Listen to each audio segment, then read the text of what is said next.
ये देखें, ये डेनफोर्ड स्टेशन से जो यूनियन स्टेशन की तरफ जा रही है। मैं हालांकि बैठा ऊपर हुआ हूँ, सेकंड फ्लोर पे हूँ, लेकिन आप देख लें ट्रेन में कोई झटका वटका कुछ नहीं है। और ये लोग ओशावा से सब आ रहे होंगे, लेकिन सहूलत है इनको अपना सब जो है। ग्रीनरी देखें आप, तो इतनी फिक्र होती है ग्रीनरी के बारे में। देखें यहाँ इन्होंने अपना रुकावट लगाई हुई है कि मट्टी वगैरह इस तरफ नहीं आए। ये लोगों के घर हैं साथ में।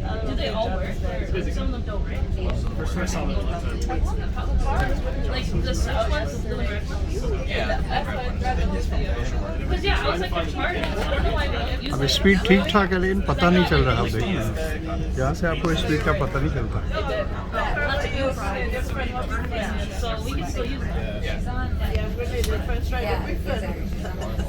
I'm pretty sure Alex is going to want to play, you're going to want to play, he's going to want to play, I'm going to want to play, She's going to want to play, Brady's going to want to play. और AC का temperature जो है air conditioning का बिल्कुल normal रखा हुआ है, suitable, इतना ज़्यादा ठंडा भी नहीं है। और ऐसा रखा हुआ है कि आप बाहर भी तो निकलेंगे नहीं भाई, जब स्टेशन पर पहुँचेंगे तो आप बाहर निकलेंगे। अगर यहाँ ज़्यादा ठंडा होगा तो वो एकदम निकलेंगे। तो हालांकि स्टेशन भी सब एयर कंडीशन है।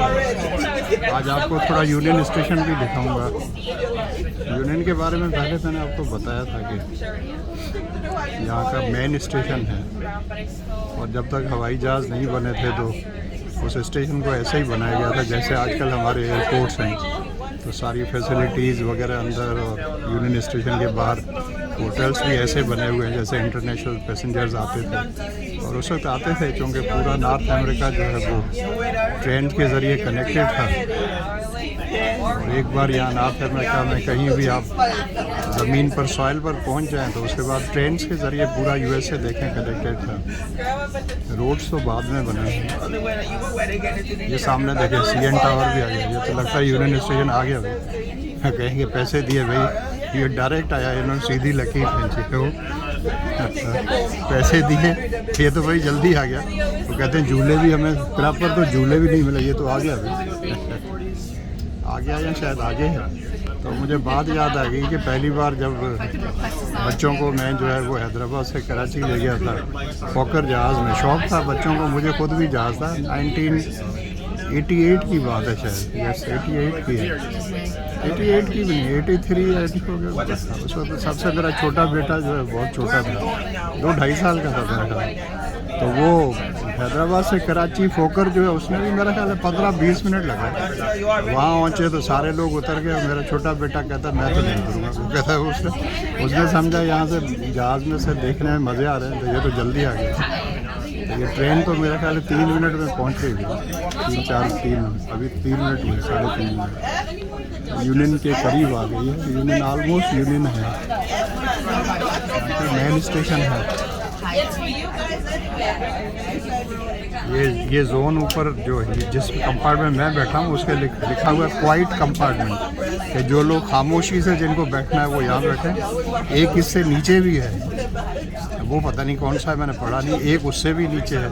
तो ये 3 फ्लोर बने हुए हैं एक तरफ से, पता नहीं। एक नीचे फ्लोर है, एक थोड़ा उससे ऊपर है, ये बिल्कुल टॉप वाला है। ऊपर देखें छत जो है काफ़ी ऊपर है। सामने CN टावर था, आपको दिखाया मैंने। रास्ता इसलिए चल रही है, मेरा ख्याल है ट्रैक वगैरह का कोई मसला होगा या इनका प्रोटोकॉल होगा कि साथ छोटी ट्रेन का भी है मेरा ख्याल है, वो पता नहीं कौन सी वाली ट्रेन है। यहाँ से छोटी लग रही है लेकिन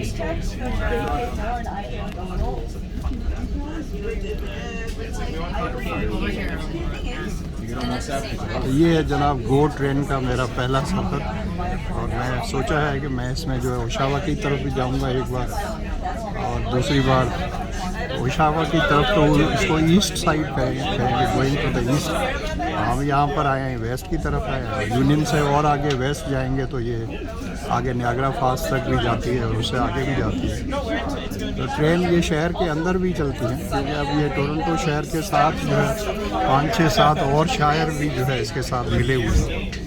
तो उसका इंतज़ाम उन्होंने अलग किया हुआ, लेकिन टेक्निकली अलग हैं। लेकिन वैसे आप जाएंगे तो आपको फील ही नहीं होगा कि टोरंटो से आपकी गाड़ी मिसिसागा में एंटर होगी, मिसिसागा से जो है ब्रैम्पटन में चलेगी, ब्रैम्पटन से वॉन में चलेगी, वॉन से आप घूम फिर के मिल्टन में चले गए।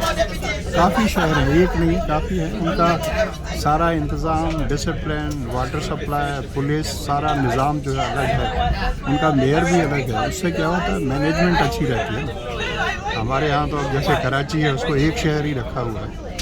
कराची को अगर आप 4 शहरों में तोड़ दें, मिसाल के तौर पर, if you divide it into 4, एक मेन कराची रहने दें और बाकी जो उनको टाउन का दर्जा दे दें या म्यूनसिपल कमेटी का दर्जा दे दें, वहाँ के मेयर अलग अलग हों, मैनेजमेंट अलग हो जाए। यहाँ हर कोई आदमी चाहता है कि पूरा कंट्रोल मेरे हाथ में हो। जैसे चीफ मिनिस्टर साहब हैं, वो चाहेंगे कि पूरा सूबा मेरे एक आदमी के हाथ में होना चाहिए, पुलिस भी, सब कुछ, सारे महकमे मेरे कंट्रोल में। यहाँ पर ऐसे नहीं है। मेयर के यहाँ जो इख्तियारात हैं उसमें हमारा चीफ मिनिस्टर, जैसे यहाँ प्रीमियर कहते हैं, वो इंटरफेयर नहीं कर सकता। यहाँ हमारे सूबे के अफेयर्स में प्राइम मिनिस्टर जो है ट्रूडो, वो भी इंटरफेयर नहीं कर सकता। एक लिबरल पार्टी वो है जो यहाँ पर है, जो ओंटारियो लिबरल पार्टी है हमारे सूबे की, तो उसके मामलात में जो प्राइम मिनिस्टर है वो खुद भी लिबरल पार्टी का है। फेडरल गवर्नमेंट है, अभी यहाँ हार गई बुरी तरह लिबरल पार्टी, लेकिन कुछ नहीं, वहाँ फेडरल गवर्नमेंट की तरफ से एक वर्ड भी नहीं कहा गया। अब वो अंदर ही अंदर खुफिया तरीके से कुछ होता हो, बातचीत या वो अलग बात है, लेकिन ऑन द पेपर, मीडिया में, टीवी पे, कहीं भी there is not a single word. इसका मतलब जो कुछ भी होता होगा कॉन्फिडेंशियल, लेकिन शोर शराबा नहीं होता। हमारे यहाँ कितना शोर होता है कि अगर फेडरल गवर्नमेंट है जैसे, और अगर वो प्रोविंस में अगर वो गवर्नमेंट हार जाए तो बड़ा होता है, जी कैसे हो गया जी, नालायक है। यहाँ ऐसी कोई बात नहीं। लगता है यूनियन स्टेशन आ गई है, अनाउंसमेंट भी हो रही